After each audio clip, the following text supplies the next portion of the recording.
राष्ट्रिय जनमुक्ति पार्टीको जो घोषणा पत्रमा लेखिएको जो खाका थियो त्यो खाकालाई आधार मानेर 2056 सालदेखि माओवादीले आफ्नो त्यो वर्ग सङ्घर्षलाई चाहिँ त्यागेर अब नेपालमा लिम्बुवान हुनुपर्छ, किराँत हुनुपर्छ, मगरात हुनुपर्छ, तामसालिङ हुनुपर्छ, त्यो किसिमको पार्टीको संरचना बनाइसके पछाडि मात्रै माओवादी आन्दोलन उठेको इतिहासहरू देखिन्छ। जस्तो अब 2071 सालमा चाहिँ 5 वटा पार्टी मिलेर हाम्रो कुमार लिङ्गदेन ज्यूलाई छानियो हैन अध्यक्षको रूपमा। अनि त्यहाँदेखि सबै जनताले चाहेको र अरु 5 वटा पार्टीले चाहेको नेता हैन। त तपाईको इमिडिएटली 73 सालमा फेरि त्यो फुट्नुको मेन कारण भनेको हाम्रो कुमार लिङ्गदेन ज्यूको खास गरी नोटिसेबल प्रब्लमहरु चाहिँ के थिए? अब उहाँको आफ्नो नेचर होला भन्ने मलाई लाग्छ दाइको। अब कोठामा बसेर प्रेस विज्ञप्ति जारी गरिसके पछाडि आन्दोलन गर्नुपर्ने चाहिँ आफैले मात्रै ल्याएको चिजहरूलाई चाहिँ बैठकमा पारित गर्नुपर्छ भन्ने मूल्य र मान्यता बोक्ने र अन्य चाहिँ नेताहरूले अथवा अन्य कार्यकर्ताहरूले चाहिँ प्रस्ताव गरेको प्रस्तावहरू उपर त्यति चासो नदिने, त्यो भलै राम्रो प्रस्तावहरू भए पनि सायद उहाँको त्यो स्वभाव हुन सक्ला। त्यसरी भइसके पछाडि चाहिँ अब केही विषयवस्तुमा अब पार्टीलाई कसरी कलेक्टिभ बनाउने भन्ने विषयमा अलिकति ज्यादा डिबेट चलेको हो। बहुमत चाहिँ पक्षधर साथीहरूले चाहिने कुरा उहाँको ल्याउनु भएको प्रस्तावको साथसाथै अरू प्रस्ताव पनि पारित गरेर जाउँ भनेर बहुमत साथीहरूले भनिसके पछाडि उहाँले बैठक छोडेर जानुभयो र बैठक छोडेर गइसके पछाडि त्यसरी फेरि 5 वटा लिम्बुवानजन्य पार्टी मिलेर बनेको पार्टी फुट्नु पर्ने परिस्थिति आयो। यसरी लिम्बुवान आन्दोलनको लिम्बुवान पार्टीको दुर्दशा चाहिँ यसरी अगाडि बढ्दै गएको चाहिँ हामीले देख्दै आयौं। हामी आफैले पनि केही गर्ने परिस्थितिमा थिएनौं। त्यतिखेर हामी त्यो अवस्थामा परिपक्व पनि थिएनौं। हामीले पत्याउने मान्छेहरू पनि सायद कम थिए, जसको कारणले गर्दाखेरि टुट्न लागेको पार्टीलाई, लिम्बुवान पार्टीलाई टुट्न लागेको तपाईको लिम्बुवान आन्दोलनलाई हामीले जोगाउन सकेनौं र जसको कारणले गर्दाखेरि आज यो परिस्थितिमा हामी छौं। अब राम्रो मान्छेलाई अथवा तगडा मान्छे, ट्यालेन्ट मान्छे, क्षमता भएको मान्छेलाई त्यति साह्रो चाहिँ च्यापेर अगाडि बढे जस्तो मलाई लाग्दैन। त्यो रुचि पनि उहाँसँग छैन होला। अब चाहिने कुरा पछाडि म आफैलाई पो चाहिँ रिप्लेस गर्छ कि भन्ने साइकोलोजी पनि उहाँमा हुन सक्ला। त्यसकारणले गर्दाखेरि यो विषयमा चाहिँ उहाँले आफूलाई सुधार्नु पर्छ होला भन्ने मलाई लाग्छ। यदि यो साइकोलोजी चाहिँ नसुध्रिने अथवा नसुधार्ने हो भने उहाँले नेतृत्व गर्नुभएको पार्टी को स्थिति अब हिजो आज भोलि सम्म निकै दयनीय अवस्था नै बन्दै गएको मैले देखिराखेको छु। सेवारो नमस्ते। यो ग्लोबल नेटवर्क युट्युब च्यानल हेर्नुहुने र माया गर्नुहुने सम्पूर्ण दर्शकहरूको माझमा म गंगा किमदाङ लिम्बू उपस्थित भएको छु। यो ग्लोबल नेटवर्क युट्युब च्यानल हेर्नुहुने माया गर्नुहुने दर्शकहरूलाई लाइक, शेयर, सब्स्क्राइब र कमेन्ट पनि गरिदिनुहोला भनेर विनम्र अनुरोध गर्दछु। तपाईहरुको कमेन्टले यो ग्लोबल नेटवर्क युट्युब च्यानललाई अगाडि बढाउने ठूलो ऊर्जा मिलिरहेको छ। यो ग्लोबल नेटवर्क युट्युब च्यानलको मेन अब्जेक्टिभ्स भनेको हिस्ट्रीलाई एक्सप्लोर गर्ने, कल्चरलाई प्रोटेक्ट गर्ने, प्रमोट गर्ने र सभ्यतालाई बचाऊ भन्ने हो। यो ग्लोबल नेटवर्क युट्युब च्यानल हेर्नुहुने, माया गर्नुहुने, संसारभरि छाड्नु भएको दर्शकहरूले कमेन्ट र सल्लाह सुझाव दिइराख्नु भएको छ र यो ग्लोबल नेटवर्क युट्युब च्यानल हेर्नुहुने, माया गर्नुहुने दर्शकहरूको कमेन्ट र सल्लाह सुझावले यो ग्लोबल नेटवर्क युट्युब च्यानललाई अगाडि बढाउने ठूलो ऊर्जा मिलिरहेको छ।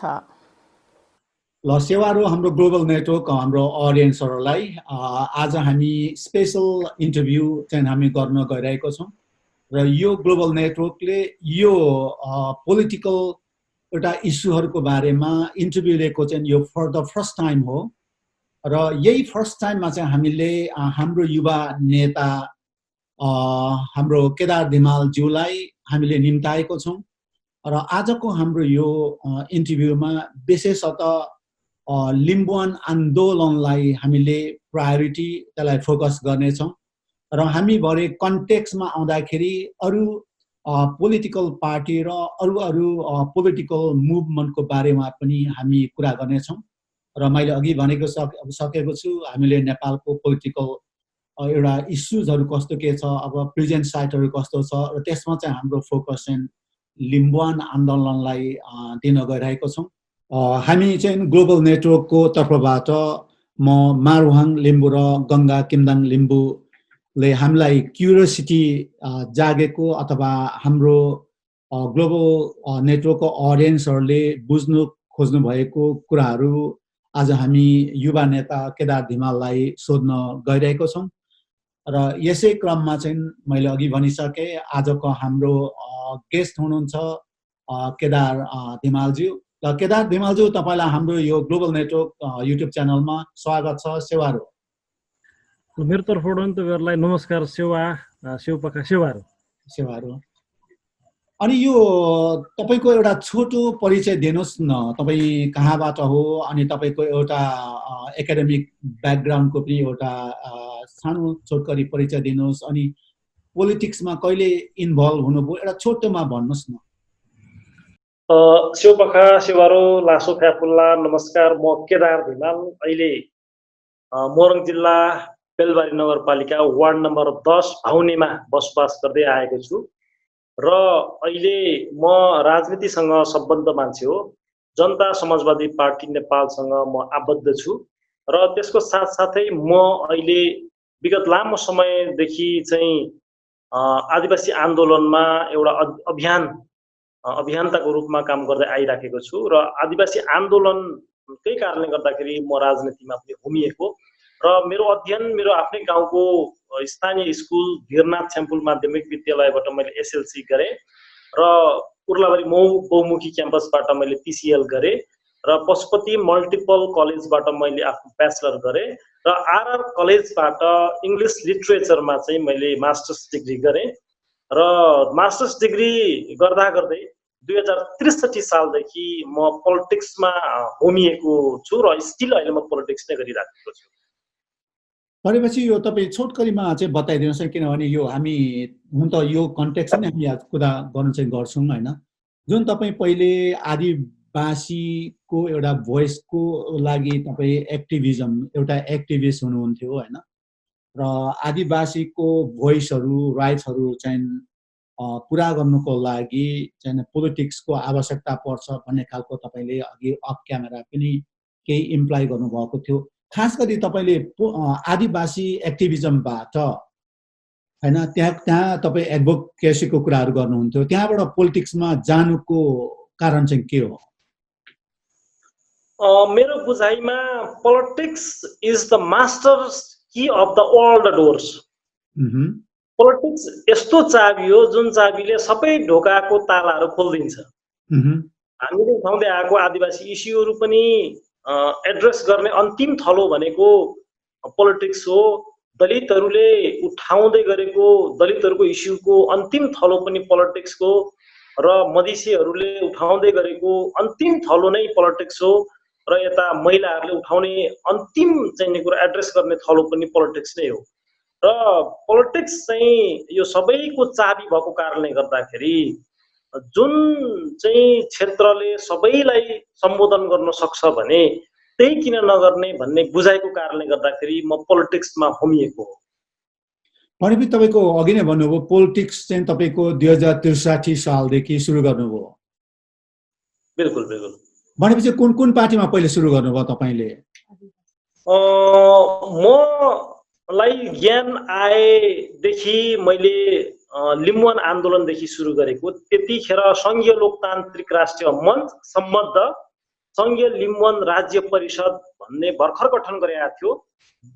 2062-63 को आन्दोलन सँगसँगै त्यतिखेर तत्कालीन राष्ट्रिय जनमुक्ति पार्टीसँग चाहिँ असन्तुष्ट भएका सचेत युवाहरूले चाहिँ त्यो संघीय लोकतान्त्रिक राष्ट्रिय मञ्च सम्बद्ध संघीय लिम्बुवान राज्य परिषद चाहिँ 2062 सालमा गठन गरेको कारणले गर्दाखेरि र अधिकांश त्यहाँनिर आबद्ध हुनुभएका नेताहरू युवाहरू भएको कारणले गर्दाखेरि ती चाहिँ अग्रजदायीहरूको जो स्पिरिट थियो, जो राजनीतिमा चाहिँ होइनुपर्छ भन्ने जो हामीलाई इन्स्पायर गर्नु भएको थियो, त्यस कारणले गर्दाखेरि म लिम्बुवान पोलिटिक्सदेखि चाहिँ म आफै पनि पोलिटिक्समा आएको, त्यसरी मैले आफूलाई होमिराखेको छु। अहिले चाहिँ तपाईले त्यो पोलिटिक्समा इन्ट्रेस्ट लिँदाखेरि अथवा त्यो एउटा पार्टीमा चाहिँ तपाईँ लाग्दाखेरि अरू पार्टी भन्दा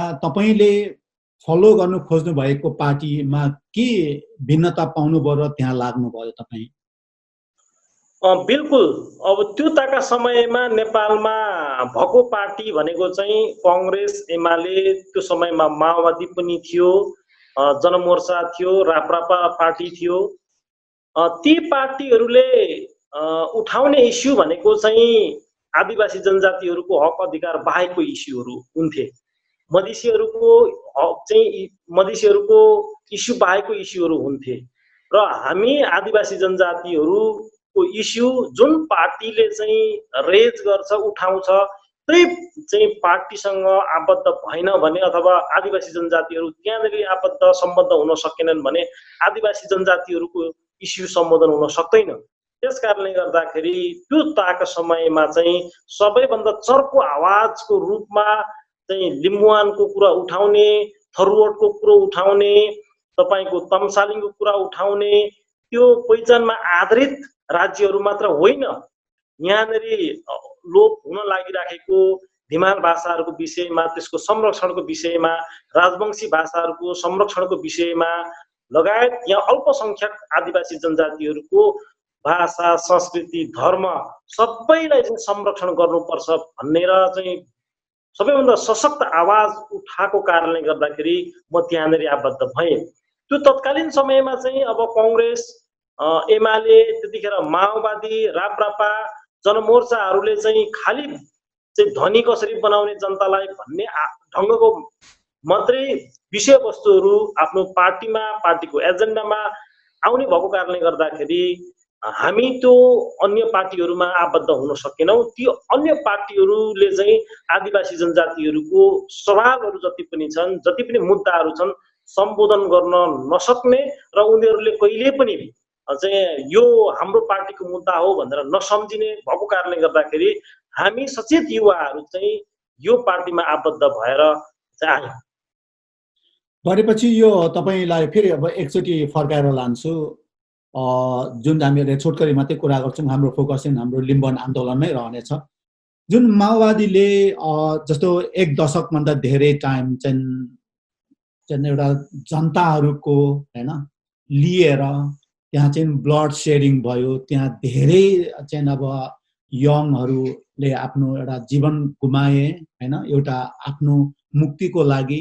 त्यहाँ चाहिँ अब दलित भनौँ अथवा शिल्पी भनौँ, अनि प्रत्येक इन्डिजिनियस कम्युनिटिजहरूलाई हैन चाहिँ एउटा आश्वासन दिएको थियो कि उनीहरूको लागि उनीहरूको एउटा सेल्फ डिटर्मिनेसन, उहाँको चाहिँ एउटा ल्यान्ड बेस्ड आइडेन्टिटीहरू, लिङ्ग्विस्टिक आइडेन्टिटीहरू, सबै कल्चरल आइडेन्टिटीहरूको हामी ग्यारेन्टी गर्छौँ भन्ने खालको चाहिँ उहाँले बोल्दै आउनु भएको थियो हैन।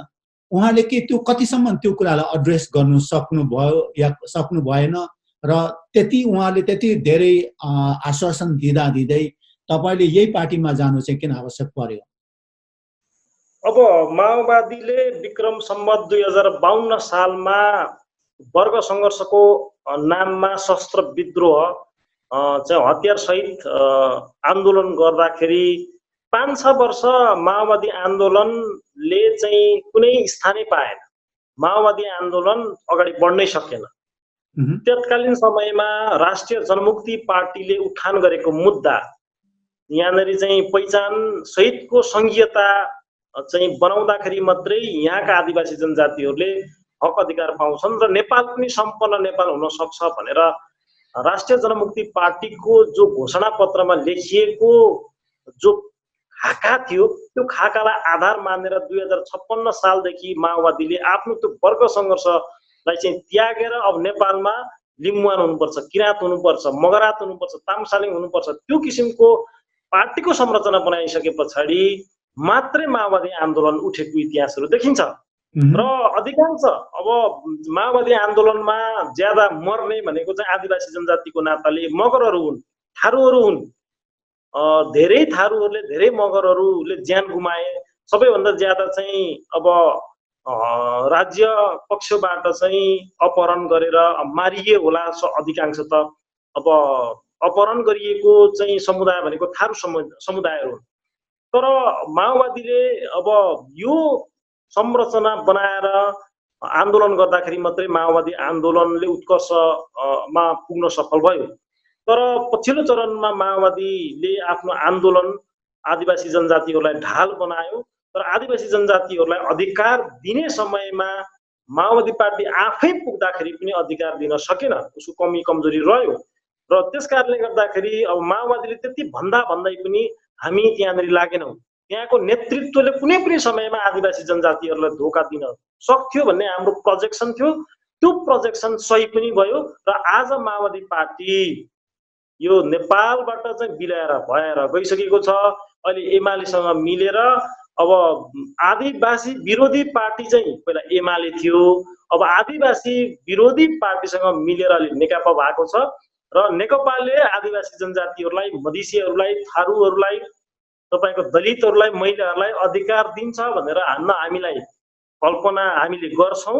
त्यसकारणले गर्दाखेरि अधिकार नदिने पार्टीहरू मा चाहिँ आफू पोलिटिक्स गर्नु भनेको चाहिँ तपाईको दूध खानु मन लाग्दाखेरि कि भैँसी पाल्नु पर्यो कि तपाईको गाई पाल्नु पर्यो। अब दूध खानु मन लागेको छ, अब त्यो के अरे गोरु र राँगा पालेर दूध आउँदैन हो। अरु पार्टीमा चाहिँ लिम्बन ल्याउँछु भनेर लाग्नु भनेको चाहिँ गोरु पालेर दूधको अपेक्षा गर्नु जस्तै हुन्छ। त्यसकारणले गर्दाखेरि हामी अरु पार्टीमा लागेन। भनेपछि तपाईले अब त्यसपछि चाहिँ गाई पाल्ने निर्णय गर्नुभयो। तपाईले पालेको यो एउटा लिम्बुवान मुभमेन्टले चाहिँ तपाईहरुको एउटा मिसन, भिजन र तपाईहरुको एउटा एक्सपेक्टेसन थियो, तपाईहरुको निड्स थियो हैन, कतिको एड्रेस गर्नु सक्यो या सकेन? अब कस्तो स्थिति थियो? यो मधेस आन्दोलन पछाडि सबैभन्दा सशक्त रूपमा आन्दोलन गर्न सक्ने, सबैभन्दा पोलिटिसाइज्ड भएको मुभमेन्ट भनेको लिम्बुवान मुभमेन्ट थियो। लिम्बुवान मुभमेन्ट 2062-63 को दोस्रो जनआन्दोलन पश्चात लगभग 2065-66 मा एउटा उचाइ प्राप्त गरिसकेको थियो। सबै चाहिँ पहिचानमा आस्था राख्ने चाहिँ लिम्बुवान हुनुपर्छ भनेर जसको आस्था थियो, ती व्यक्तिहरू चाहिँ सबै यो आन्दोलनमा हुमिनुपर्छ भन्ने एक हिसाबको सेन्टिमेन्ट यो आन्दोलनले बोकिसकेका थियो। र हामी त्यही अनुरूप हाम्रो आन्दोलनलाई अगाडि बढाउँदै गयौं। र अब लिम्बुवान आन्दोलनलाई पनि सायद राज्यले हुन सक्छ। त्यो बाहेक अब लिम्बुवान आन्दोलनमा पनि नेतृत्व बीचमा धेरै खिचातानी भएको यो यथार्थ हो। र लिम्बुवान आन्दोलन अगाडि बढिरहँदाखेरि लिम्बुवान आन्दोलनलाई चाहिँ कलेक्टिभ मुभमेन्ट बनाउन सकिएन। लिम्बुवान आन्दोलन चाहिँ कुनै व्यक्ति विशेषको मात्रै अलिकति हाबी हुन गएको कारणले गर्दाखेरि त्यहाँनिर धेरै असन्तुष्टिहरू पैदा भए। लिम्बुवान आन्दोलन उठिरहँदाखेरि लिम्बुवान आन्दोलनलाई अझ सशक्त सफल बनाउनको लागि जसरी डिबेटहरू हुनु पर्थ्यो, त्यो डिबेट अत्यन्तै न्यून हुने।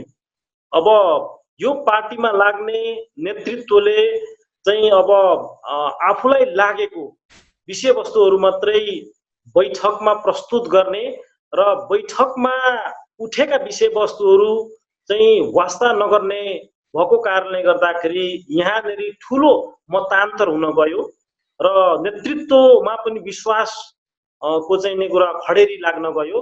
र अधिकांश जो राम्रो पोलिटिक्स बुझ्ने साथीहरूले चाहिँ अब नेतृत्वप्रति असन्तुष्ट व्यक्त गर्न थालिसके पछाडि लिम्बुवान आन्दोलन, उचाइ पाइसकेको आन्दोलन पछिल्लो चरणमा चाहिँ फेरि पार्टी फुटको संहारमा धेरै पटक, एकपटक मात्र होइन लिम्बुवान आन्दोलन फुटेको, लिम्बुवान पार्टी फुटेको, धेरै पटक फुटेको कारणले गर्दाखेरि उठिराखेको आन्दोलन, जलिराखेको आन्दोलन, बिउतिराखेको आन्दोलनमा एक्कासी ब्रेक लागेको जस्तो चाहिँ भएको छ अहिले।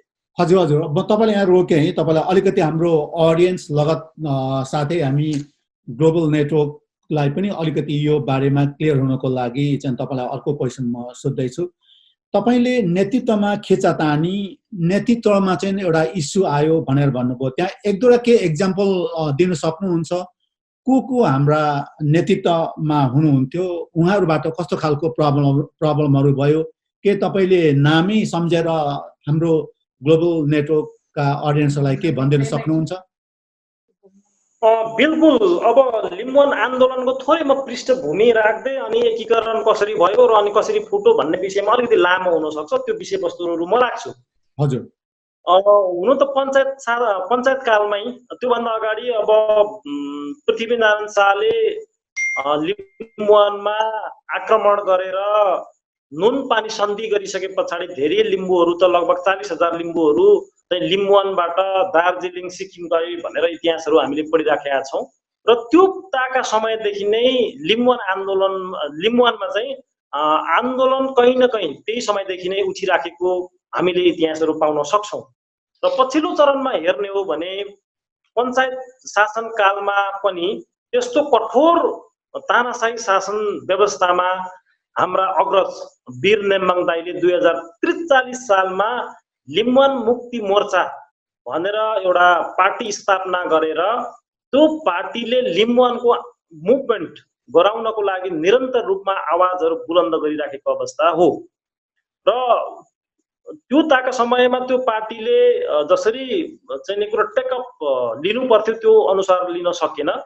र पछिल्लो चरणमा 2062 सालमा चाहिँ अब संघीय लोकतान्त्रिक राष्ट्रिय मञ्च सम्बद्ध संघीय लिम्बुवान राज्य परिषद तत्कालीन समयमा चाहिँ सन्जुहाङ पालुङवाको नेतृत्वमा त्यो पार्टी गठन भयो।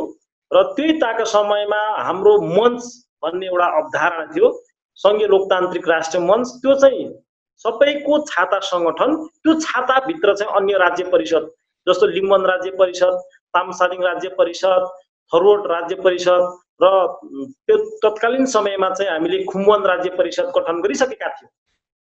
र अब चाहिँ सन्जुहाङ दाइ लिम्बुवानको अध्यक्ष भइरहँदाखेरि तत्कालीन समयमा संघीय लोकतान्त्रिक राष्ट्रिय मञ्चको चाहिँ महासचिव त्यतिखेर कुमार लिङदेन मिरागजी हुनुहुन्थ्यो। र अब तत्कालीन समयमा अब आन्दोलनको क्रममा एउटाले चाहिँ तपाईको आन्दोलन स्थगन गर्ने, अर्कोले आन्दोलन हाँक्नुपर्छ भन्ने विषयहरू आए, जसको कारणले गर्दाखेरि दुर्घटना पनि हुन गयो। त्यसले गर्दाखेरि पार्टीमा निकै नै असन्तुष्ट व्यक्त भए, जसको कारणले गर्दाखेरि चाहिँ यो पार्टी फुटको सङ्घर्षमा पुग्न गयो। र 2063 सालमै पार्टी फुट्यो।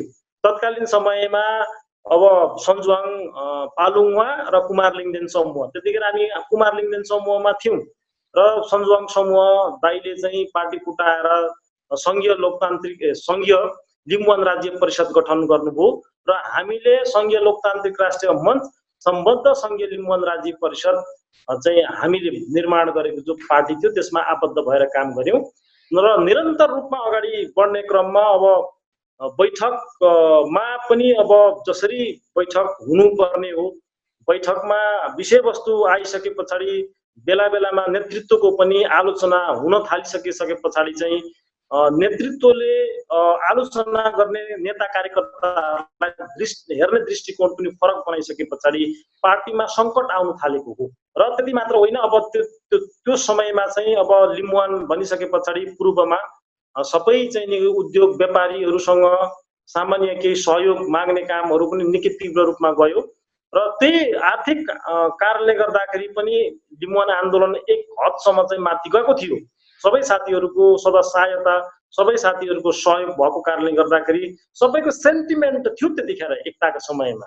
तर अब नेतृत्व बीचमा अब बेमेल अत्यन्तै भइसके पछाडि चाहिँ पार्टी अत्यन्तै एकपटक मात्रै होइन धेरै पटक फुटेको छ। पछिल्लो चरणमा त्यो पछाडि सन्जुहाङ पछाडि मिसे खाङले पनि पार्टी फुटाएर गयो।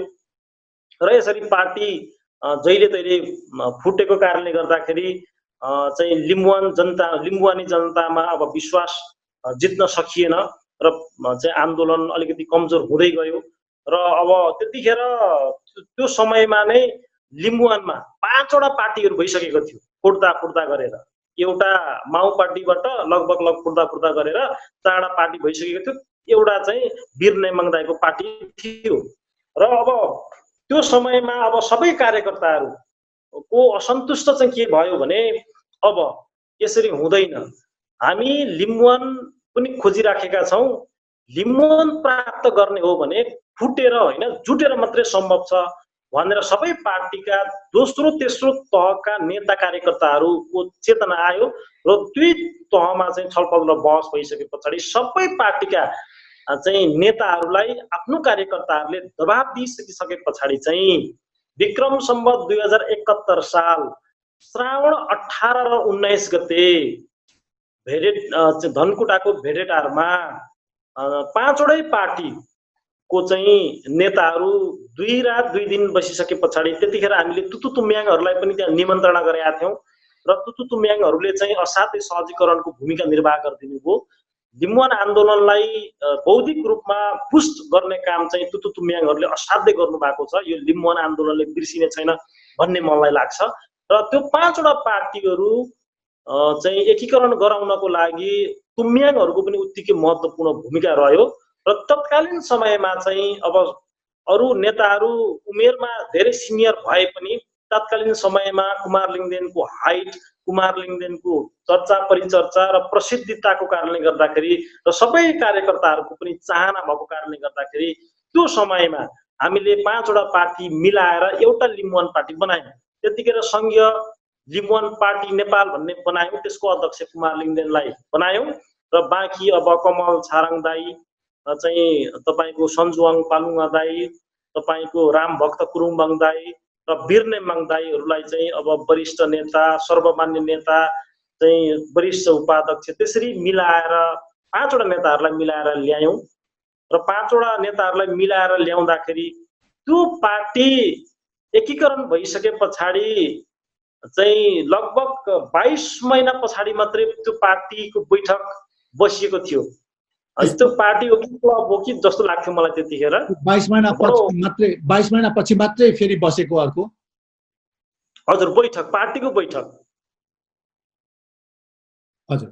अनि साह्रै त्यो लामो चाहिँ गेप भइसके पछाडि पार्टीको बैठक नै नबोलाइसके पछाडि नेतृत्वले त्यो पार्टीभित्र निकै असन्तुष्ट रहन गयो। अब नेताहरूले आफ्नो तरिकाले विश्लेषणहरू गर्न थाले र लगभग 71 मा गठन भएको लगभग 73 सालमा त फेरि पार्टी फुटिगयो र लिम्बुवान पार्टीहरू असाध्यै फुट्ने र चाहिँ पदको मात्रै लोभमा कुद्ने नेताहरू भनेर पनि अब जनता राजनीतिक विश्लेषकहरूले विश्लेषण गर्न थालिसके पछाडि लिम्बुवान आन्दोलनको जो क्रेज थियो, लिम्बुवान आन्दोलन प्रति जो मान्छेको सहानुभूति थियो, त्यो चाहिँ बिस्तारै घट्दै गइराखेको हामीलाई अनुभूति भयो र अब अहिले पनि अब हामी लिम्बुवान प्राप्त गर्ने सन्दर्भमा चाहिँ हामी लागिराखेका छौं र यो एउटा योजना नबनाइकन राज्य प्राप्त हुन सक्दैन भन्ने कुरा अब अन्य देशहरूको उदाहरणहरू प्रस्तुतै छन्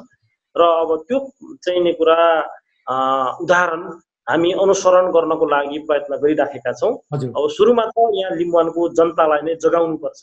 म तपाईलाई फेरि मैले क्रस क्वेशन गरे है, जस्तो अब 2071 सालमा चाहिँ 5 वटा पार्टी मिलेर हाम्रो कुमार लिङदेन ज्यूलाई छानियो हैन अध्यक्षको रूपमा, अनि त्यहाँदेखि सबै जनताले चाहेको र अरु 5 वटा पार्टीले चाहेको नेता हैन। त तपाईको इमिडिएटली 73 सालमा फेरि त्यो फुट्नुको मेन कारण भनेको हाम्रो कुमार लिङदेन ज्यूको खास गरी नोटिसेबल प्रब्लमहरु चाहिँ के थिए? अब सबैभन्दा समस्या चाहिँ कुमार दाइमा म एउटा चाहिँ जुनियर भएको नाताले उहाँलाई म मान्छु, अझै पनि उहाँलाई मान्छु। यो मुभमेन्टलाई, पार्टीलाई कलेक्टिभ सामूहिक नेतृत्व प्रदान गर्नको लागि चाहिँ उहाँ आफैले पहल गर्नु पर्थ्यो उहाँले पार्टीलाई सामूहिकता बनाउने सन्दर्भमा चाहिँ त्यति चासो राख्नु भएन। उहाँको आफ्नो इन्ट्रेस्ट चाहिँ होला चाहिँ अब एक्लैले मतलब एकल निर्णय चाहिँ गरेर अगाडि बढाउनको लागि उहाँको त्यो इन्ट्रेस्ट हुन सक्ला, तर त्यसरी पार्टी नचल्ने भइसके पछाडि चाहिँ उहाँको नेतृत्वप्रति पनि धेरै चाहिँ अन्य नेताहरूको असन्तुष्ट चाहिँ भएको कारणले गर्दाखेरि र अब आएका समस्याहरू पार्टीभित्र भएका समस्याहरू त्यो समस्यालाई समाधान गर्नको लागि सबैभन्दा उपयुक्त थलो भनेको पार्टीको बैठक हो। धेरै समस्याहरू आइसके पछाडि पनि उहाँले बैठक बोलाउन चाहनु भएन र हामी सचिवालयमा रहिसके पछाडि हामी सचिवालयले चाहिँ लगभग 1/3 सचिवालयले बैठक बोलाउनु भनेर लिखित रूपमा चाहिँ जानकारी गराइसके पछाडि मात्रै उहाँले इलाममा बैठक राख्नु भएको थियो र त्यो इलामको बैठकमा पनि धेरै असन्तुष्ट पोखे नेताहरूले 3 दिनसम्म त लगातार बैठक चल्यो सचिवालयको बैठक। त्यो सचिवालयको बैठक बस्ने क्रममा चाहिँ जसरी अध्यक्षज्यूले त्यो बैठकलाई ग्रिपमा राख्नुपर्ने हो, जसरी बैठक सञ्चालन गर्नुपर्ने हो, त्यो ढङ्गबाट सायद उहाँले चलाउनु भएन, सक्नु भएन कि उहाँको इन्टेन्सन भएन त्यो थाहा भएन, तर देखिएन। म आफै पनि त्यहाँ एउटा चाहिँ विटनेस, म आफै पनि एउटा पार्टिसिपेन्ट, एउटा सचिवालय सदस्य भएको नाताले बैठकमा भाग लिइरहँदाखेरि चाहिँ त्यस्तो देखिएन, जसको कारणले गर्दाखेरि बहुमत चाहिँ पक्षधर साथीहरूले चाहिने कुरा उहाँको ल्याउनु भएको प्रस्तावको साथसाथै अरू प्रस्ताव पनि पारित गरेर जाउँ भनेर बहुमत साथीहरूले भनिसके पछाडि उहाँले बैठक छोडेर जानुभयो र बैठक छोडेर गइसके पछाडि त्यसरी फेरि 5 वटा लिम्बुवानजन्य पार्टी मिलेर बनेको पार्टी फुट्नु पर्ने परिस्थिति आयो। यसरी लिम्बुवान आन्दोलनको लिम्बुवान पार्टीको दुर्दशा चाहिँ यसरी अगाडि बढ्दै गएको चाहिँ हामीले देख्दै आयौँ। हामी आफैले पनि केही गर्ने परिस्थितिमा थिएनौँ, त्यतिखेर हामी त्यो अवस्थामा परिपक्व पनि थिएनौँ, हामीले पत्याउने मान्छेहरू पनि सायद कम थिए, जसको कारणले गर्दाखेरि टुट्न लागेको पार्टीलाई, लिम्बुवान पार्टीलाई टुट्न लागेको तपाईको लिम्बुवान आन्दोलनलाई हामीले जोगाउन सकेनौँ र जसको कारणले गर्दाखेरि आज यो परिस्थितिमा हामी छौँ। भनेपछि हाम्रो कुमार लिङ्गदेनज्यूले त्यो जुन तपाईँ आफै विटनेस हुनुहुन्थ्यो त्यो पार्टीमा के त्यो तपाईँको मिटिङमा हैन, उहाँले त्यो मिटिङ छाडेर जानुको मुख्य कारण चाहिँ के हो? उहाँ केमा सन्तुष्ट हुनु भएन र अरू पार्टीका साथीहरू केमा सन्तुष्ट हुनुहुन्न थियो र उहाँले त्यति लामो समयपछि मात्रै मिटिङ चाहिँ डाक्नुको लागि डाक्नु जुन भयो नि हैन, त्यसको रहस्य के होला जस्तो लाग्छ तपाईलाई? अब उहाँको आफ्नो नेचर होला भन्ने मलाई लाग्छ दाइको। अब कोठामा बसेर प्रेस विज्ञप्ति जारी गरिसके पछाडि आन्दोलन गर्नुपर्ने, चाहिँ आफैले मात्रै ल्याएको चिजहरूलाई चाहिँ बैठकमा पारित गर्नुपर्छ भन्ने मूल्य र मान्यता बोक्ने र अन्य चाहिँ नेताहरूले अथवा अन्य कार्यकर्ताहरूले चाहिँ प्रस्ताव गरेको प्रस्तावहरू उपर त्यति चासो नदिने, त्यो भलै राम्रो प्रस्तावहरू भए पनि सायद उहाँको त्यो स्वभाव हुन सक्ला।